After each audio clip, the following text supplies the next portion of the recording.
life is not always easy. There are times when it feels like everything is going against us, when we face obstacles that seem insurmountable, and when we feel like giving up. This is harder than I thought. Hard? That must mean it's bad. No. Every time you face disappointment, you face heartache, you face defeat, you face setbacks, it's preparing you for what this world has in store for you.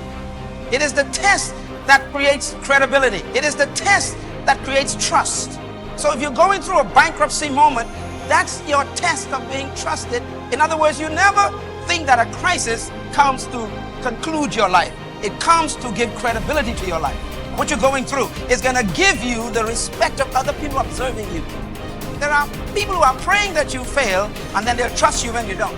They hope you won't make it, and when you make it, they congratulate you. Don't listen to the naysayers. Accept the test as part of you becoming a successful person. Successful people are always survival testimonies. They weren't born successful. Success is a result of going through a furnace, sleeping with lions, being torn apart, being ripped apart, being criticized and attacked. Success is what people think of you after they try to kill you. Life gonna whip your butt. Life is gonna bully you. Stop whining. Stop crying. Nobody cares. Be demanding. Let it hit you, but don't let it punk you. This is not an opposition. This is an opportunity. I don't care if you've been beaten to the floor, if your legs are too tired to lift that weight. Break through that barrier and create new ones for you and for others to show off. Get back up and live life. If I really work hard and use my mind and I get creative, there's something out there that I haven't discovered. There's always an answer. You can do more than you think you can do. You can have more than you think you can have. The possibilities for you are unlimited. If you're coming back from adversity and devastation, it's unlimited of what you can do. There's no guarantee that because somebody is now down on their luck, they can never come back. Who can guarantee that you can't make? No one can do that. You don't know what the possibilities are for your life. You want your stuff? It's necessary you take responsibility for it. That you make it happen, that you don't give up, that you don't take any objection or disappointment or defeats personally, that you keep on keeping on, that you don't decide that I can't make it because you can't see the light at the end of the tunnel, that you realize that's a part of the program. That's how I conquer, and that's how nobody has ever beaten me yet. I have never met anybody who became incredibly successful until they had suffered and sweated and sacrificed and kept their focus and fought through tears and trials and tests. And if you have a dream and you commit to it, it will come to pass. There's something that you could do that would radically change your life. Somebody could take the hand you've been dealt and win with it. Same circumstances, same ideas. They would do it through what they thought about your life. But we don't need somebody because we got you. You are the one.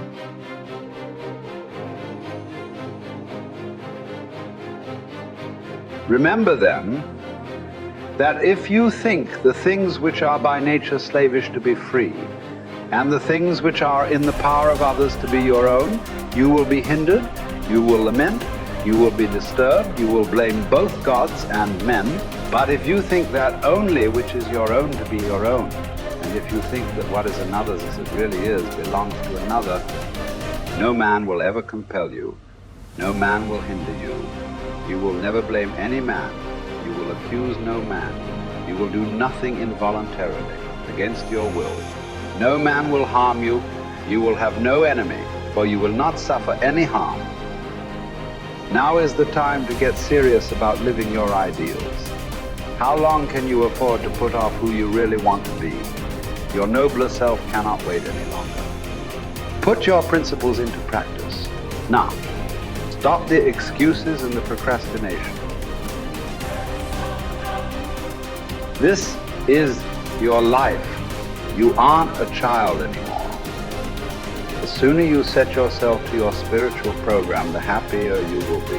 The longer you wait, the more you'll be vulnerable to mediocrity and feel filled with shame and regret, because you know you are capable of better. From this instant on, Vow to stop disappointing yourself.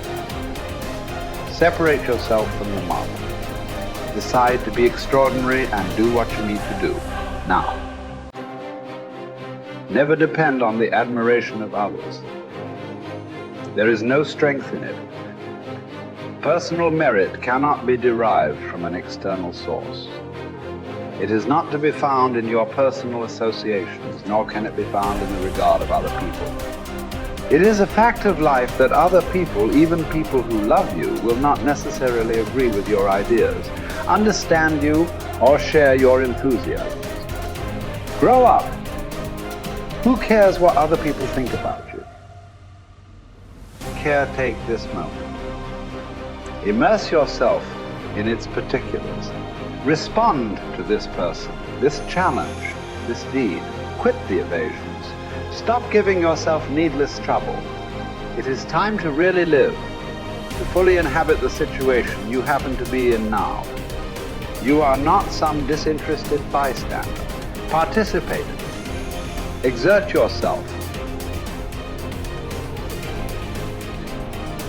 It was Benjamin Disraeli. He says, nothing can resist the will of a people that will stake even their existence on the extent of their purpose for good. That when you dedicate your life to something, you bring on some powers in the universe that works through you to bring about changes that you would never ever know unless you have dedicated yourself. I'm reminded of a young guy who was on a bus, a little young fellow, and some kids were picking at him, some bigger guys, and they kept on thumping him on the head and hiding their hands. And so he got tired of them doing that, and he stood up so he would not be around them, out of their reach. And they took him and said, sit down. They set him down. And he stood back up and said, I don't want to sit down. They said, sit down. Didn't we tell you? And they pushed him back down. I don't want to sit down. They said, sit down. And they held him down. And he looked at him. He said, you might hold me down, but I'm standing up inside myself. And what we have got to do is know that there's something about you. There's something about us. There's a power in you that regardless of what happens to you, you can stand up inside of yourself. I think that's what the poet meant when he says, out of the night that covers me, black as a pit from pole to pole, I thank whatever gods there may be for my unconquerable soul. You have an unconquerable soul. Something that George Bernard Shaw said that I think has some power for us. I'd like to share it with you. He said, this is the true joy in life. And one of the things that he said, and I loved when he talked about man and Superman, he said that we should establish a tribunal where people would be required to come once a year to give a reason why they should be permitted to go on living for the next year. Can you imagine all the do-nothings hopping from one foot to the other trying to give some justification why they should be allowed to live for the next year? Well, what do you do? I drank a little bit. What are you contributing to life? I go to work every day. No, are you making a difference in the universe? Why should we allow you to continue to occupy this space? Can I come back to that one? This is a true joy in life. The being used for a purpose recognized by yourself as a mighty one. Being a force of nature instead of a feverish, selfish little clod of ailments and grievances, complaining that the world will not devote itself to making you happy. I am of the opinion, George Bernard Shaw goes on to say, that my life belongs to the whole community.